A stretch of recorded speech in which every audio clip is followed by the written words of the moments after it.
नमस्कार मित्रांनो, मी कोकणवासी या यूट्यूब चॅनलमध्ये तुमचं स्वागत आहे। आज आपण आलो आहे ब्राह्मणदेव मंदिरामध्ये। निसर्गरम्य अशा वातावरणामध्ये तुम्ही मागे बघू शकता डोंगर आहे आणि पूर्णपणे ढग आलेले आहेत, पांढरं दिसत असेल। आणि आता आपण मंदिरामध्ये प्रवेश केला आहे। मंदिरामध्ये सर्व पूजेची लगबग चालू झालेली आहे आणि सर्वजण प्रत्येक जण काही ना काही काम करतायत। सर्व तयारी चालू आहे। इकडे पूजा चालू आहे, बाहेर ते देवता आहेत त्यांचे, आणि इकडे या बाजूला भोजन कक्ष आहे, तिकडे जेवणाची तयारी चालू आहे। सर्व साहित्य म्हणजे दुपारचे आत्ताचं जेवण आहे चालू आहे दुपारचं, त्यानंतर परत संध्याकाळचं चालू होईल। सगळं चिरून वगैरे तयार आहे, फक्त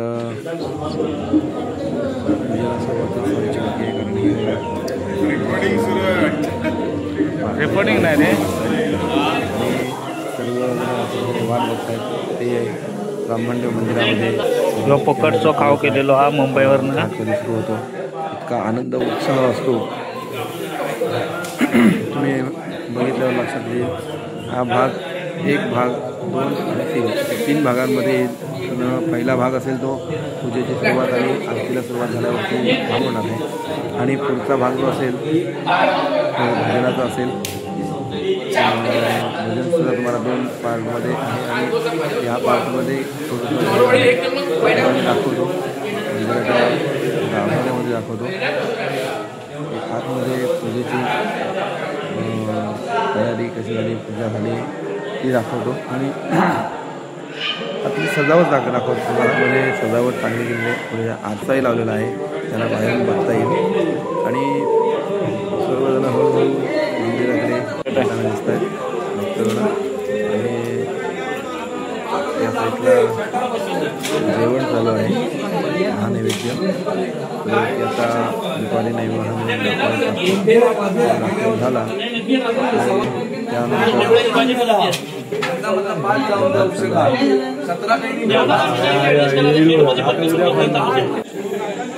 आता महानैवेद्य घेऊन देवाला दाखवलं जातं।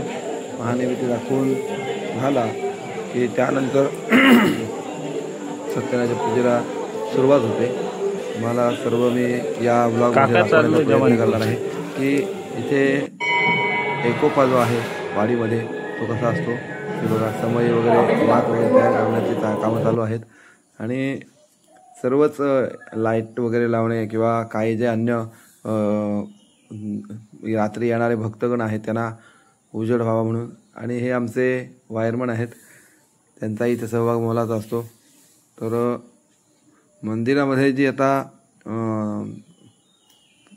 सर्वजण जेवल्यानंतर मंडळी म्हणजे दुपारचं भोजन झाल्यानंतर तयारीला चालू होते, त्याचं तुम्हाला आता साधारण हे दाखवतो तुम्हाला की कसं असतं। आता मंदिरामध्ये पूजा सर्व बांधून पूर्ण झालेली आहे, आणि आता पूजेची मांडणीसुद्धा झालेली आहे। आता फक्त पूजेला सुरुवात होण्याचंच काम बाकी राहिलेलं आहे। उत्तम प्रकारे इथे मखर बांधलेला आहे, सजावट केलेली आहे चांगली, आणि देवतांचे नारळ वगैरे ठेवलेले आहेत। फक्त आता पूजेला सुरुवात होणार आहे, तर तुम्ही हा व्हिडिओ कुठेही स्किप न करता या मंदिरामधल्या रूढी परंपरा तुम्हाला जाणून घ्यायच्या असतील, आणि जर हे मंदिर कुठे आहे तर नाधोडे गावामध्ये एक वैभवडी तालुक्यामध्ये नाधोडे गाव आहे, आणि त्या गावामध्ये एक छोटंसं ब्राह्मणदेवाडी म्हणून एक छोटीशी वाडी आहे। त्या एक वाडी आहे, त्या वाडीने एकत्रितपणे येऊन हा सर्व उत्सव मोठ्या थाटामाट करतात। नवरात्र असेल, वर्धापन दिन असेल, किंवा अखंड हरिनाम सप्ताह असेल, तो तुम्ही व्हिडिओ बघितला असेल, जे माझे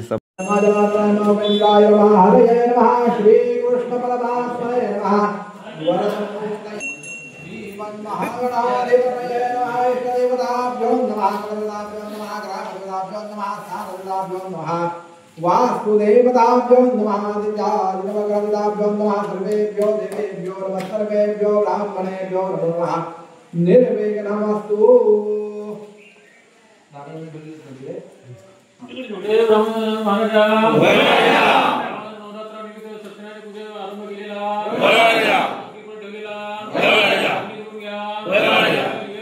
Hallelujah. नामदेव महाराज की जय. भाई पूर्वी माता तुझी माझी आई पाच नारळ काढलेलं मान्य करून घ्या. गाडी निर्विघ्नपणे यशस्वी करून घ्या. बा तू गोपाळ कृष्ण महाराजा भवनाचं श्रीफळ काढलेला विडे काढलेलं मान्य करून घ्या. कार्यात हजर व्हा. सांभाळून घ्या. बातूवाडी महाराजा वाटीला सत्यनारायण पूजेचा भवनाचं श्रीफळ काढलेला मान्य करून घ्या. येळ द्या. बातू मार्केटला महाराजा सत्यनारायण पूजेबद्दल भवनाचं श्रीफळ काढलेला मान्य करून घ्या. कार्यात हजर व्हा.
Yeah.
गौर